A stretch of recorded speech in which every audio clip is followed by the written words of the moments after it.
قربانی کے جانور کی عمر کیا ہونی چاہیے؟ کیا عیبدار جانور پر قربانی صحیح ہے یا نہیں؟ قربانی کا گوشت ہمیں کسے دینا چاہیے اور کسے نہیں؟ آئیے قربانی کے سلسلے سے اہم مسائل کو جانتے ہیں اس ویڈیو میں۔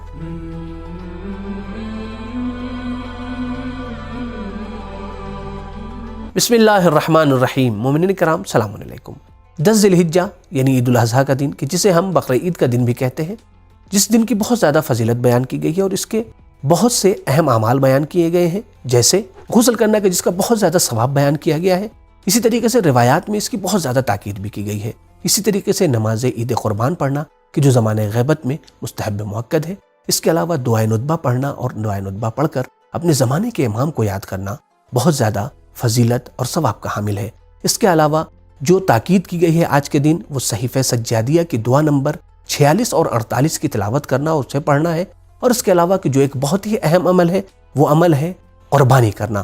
جیسا کہ آپ جانتے ہیں کہ بقر عید کے دن کا ایک اہم عمل قربانی ہے، کہ وہ افراد کے جو میدان مینا میں ہیں، حج کے لیے گئے ہیں، ان کے لیے یہ قربانی واجب ہے، لیکن وہ افراد کے جو حج کے لیے نہیں گئے ہیں، اپنے وطن میں ہیں، اپنے گھر پہ ہیں، ان کے لیے قربانی کرنا مستحب ہے اور اس کی بہت زیادہ فضیلت بیان کی گئی ہے، جیسا کہ مولا کائنات حضرت علی ابن ابی طالب علیہ السلام کا ارشاد گرامی ہے۔ اگر لوگوں کو قربانی کے فائدے کے بارے میں معلوم ہو جاتا تو لوگ قرض لے کر قربانی کرتے۔ قربانی کے خون کا پہلا قطرہ زمین پر گرتا ہے تو خداوند متعال قربانی کرنے والے کے سارے گناہ کو معاف کر دیتا ہے۔ واجب قربانی اور مستحب قربانی دونوں کے الگ الگ شرائط اور الگ الگ احکام ہیں۔ آج انشاءاللہ اس ویڈیو میں ہم مستحب قربانی کے اہم احکام کو بیان کریں گے۔ تو آئیے جانتے ہیں اہم احکام کون کون سے ہیں۔ سب سے پہلا پوائنٹ یہ ہے کہ قربانی اونٹ، گائے، بھینس، بھیڑ، بکرا، بکری یا دمبے وغیرہ پر ہی ہونی چاہیے۔ مستحب قربانی میں ضروری نہیں ہے کہ جانور صحیح و سالم ہو، بلکہ اگر جانور عیبدار ہے، یعنی جیسے اس کا کان کٹا ہوا ہے یا سینگ ٹوٹی ہوئی ہے یا لنگڑا ہے یا اسی طریقے سے خصی ہے یا مثلاً بیمار ہے یا بہت کمزور ہے، اس کی بھی قربانی کی جا سکتی ہے، کوئی حرج نہیں ہے۔ لیکن ہاں، افضل اور بہتر یہ ہے کہ جانور صحیح و سالم ہو اور موٹا اور فربا ہو۔ دوسرا پوائنٹ یہ ہے کہ اپنے پالتو جانور کی قربانی کرنا مکروہ ہے۔ اسی طریقے سے ایک جانور کے سامنے دوسرے جانور کو قربان کرنا، ذبح کرنا مکروہ ہے۔ تیسرا پوائنٹ قربانی کے وقت کے بارے میں ہے۔ تو دیکھیں، مستحب قربانی کا وقت 3 دن ہوتا ہے، یعنی 10، 11 اور 12 ذی الحجہ۔ لیکن افضل اور بہتر یہ ہے کہ انسان 10 ذی الحجہ کو سورج نکلنے کے بعد اتنی دیر کہ جتنی دیر میں انسان نماز عید آسانی سے پڑھ لے، پھر اس کے بعد یعنی تقریباً 40-45 منٹ میں انسان نماز عید آسانی سے پڑھ لیتا ہے، پھر اس کے بعد کا وقت افضل اور بہتر وقت ہے۔ ان اہم پوائنٹ کے بعد آئیے جانتے ہیں کہ جانور کو ذبح کرتے وقت ہمیں کن چیزوں کا خیال رکھنا ضروری ہے۔ سب سے پہلی چیز جو ضروری ہے وہ یہ ہے کہ جو شخص جانور کو ذبح کر رہا ہے اسے مسلمان ہونا چاہیے، چاہے وہ مرد ہو یا عورت۔ ہاں، اگر بچہ ہے، مسلمان بچہ ہے، تو اسے ممیز ہونا چاہیے، یعنی وہ اچھے برے کی تمیز رکھتا ہو۔ دوسری ضروری چیز یہ ہے کہ جہاں تک ممکن ہو لوہے کے چاقو کے ذریعے سے جانور کو ذبح کیا جائے۔ ایت اللہ سستانی حفظہ اللہ کے نزدیک احتیاط واجب کی بنا کے اوپر اسٹیل کے چاقو کے ذریعے سے جانور کو ذبح کرنا صحیح نہیں ہے۔ لیکن ہاں، اگر لوہا نہیں مل رہا، لوہے کی چاقو آپ کے پاس موجود نہیں ہے، تو پھر کسی بھی ایسی تیز چیز کے ذریعے سے کہ جس کے ذریعے سے جانور کی چاروں رگیں کٹ جائیں، چاہے مثلاً شیشہ ہو یا اسٹیل کی چاقو ہو یا پتھر ہو کہ جس کے ذریعے سے چاروں رگیں کٹ جائے، اس کے ذریعے سے جانور کو ذبح کیا جا سکتا ہے۔ تیسری چیز جو ضروری ہے وہ یہ ہے کہ ذبح کے وقت جانور کو قبلے کی طرف ہونا چاہیے، یعنی جانور کا پیٹ اور گردن قبلے کی جانب ہونا چاہیے۔ لیکن جو شخص ذبح کر رہا ہے اس کا قبلے کی طرف ہونا ضروری نہیں ہے، لیکن ہاں، احتیاط مستحب یہ ہے کہ وہ بھی قبلے کی طرف ہو۔ ذبح کے وقت ضروری چیزوں میں چوتھی چیز یہ ہے کہ جانور کو ذبح کرتے وقت اللہ کا نام لیا جائے، اور یہ ضروری ہے کہ جو شخص ذبح کر رہا ہے وہی اللہ کا نام لے، چاہے وہ بسم اللہ کہے یا اللہ اکبر۔ پانچویں ضروری چیز جانور کی رگوں کا کٹنا ہے، یعنی ضروری ہے کہ جانور کی چاروں رگیں مکمل طریقے سے، صحیح طریقے سے کٹ جائیں۔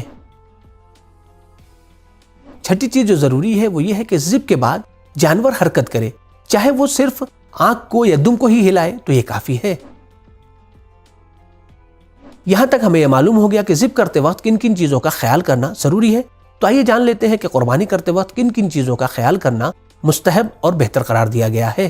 سب سے پہلی چیز یہ ہے کہ قربانی سے پہلے جانور کے سامنے پانی رکھا جائے، دوسری چیز یہ ہے کہ اس طریقے سے جانور کو ذبح کیا جائے کہ اسے بہت زیادہ اذیت نہ ہو. مثلا آپ تیز چاقو سے ذبح کریں یا تیزی سے ذبح کریں تاکہ اسے اذیت کم ہو سکے.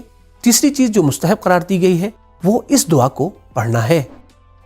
بسم الله الرحمن الرحيم وجهت وجهي للذي فطر السماوات والأرض حنيفا مسلما وما أنا من المشركين إن صلاتي ونسكي ومحياي ومماتي لله رب العالمين لا شريك له وبذلك أمرت وأنا من المسلمين اللهم منك ولك بسم الله وبالله والله أكبر. پھر اس کے بعد جانور کو ذبح کریں اور کہیں اللہم تقبل منی. اگر قربانی میں کئی لوگ شریک ہوں تو اس طریقے سے پڑھیں اللہم تقبل منا.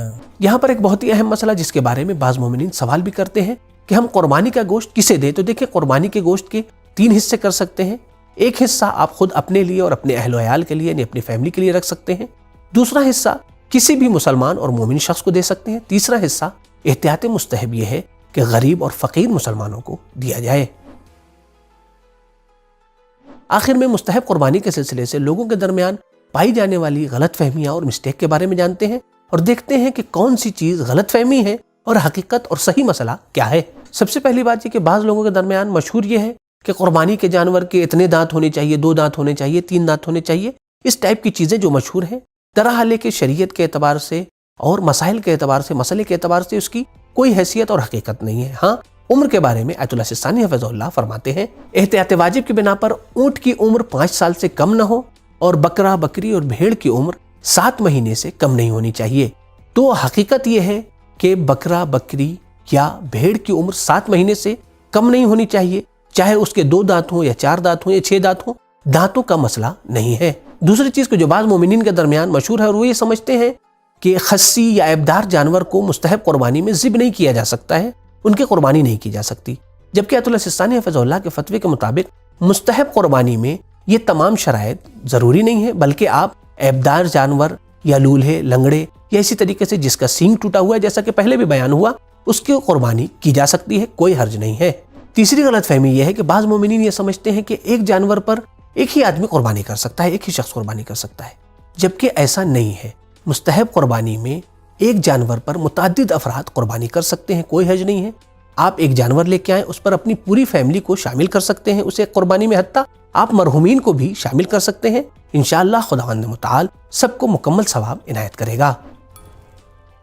بعض لوگ قربانی کے جانور کی کھال کو قصاب کو بطور اجرت دے دیتے ہیں، کیا ایسا کرنا صحیح ہے؟ دیکھیں قصاب کو اجرت کے طور کے اوپر کھال دینا مکروہ قرار دیا گیا ہے.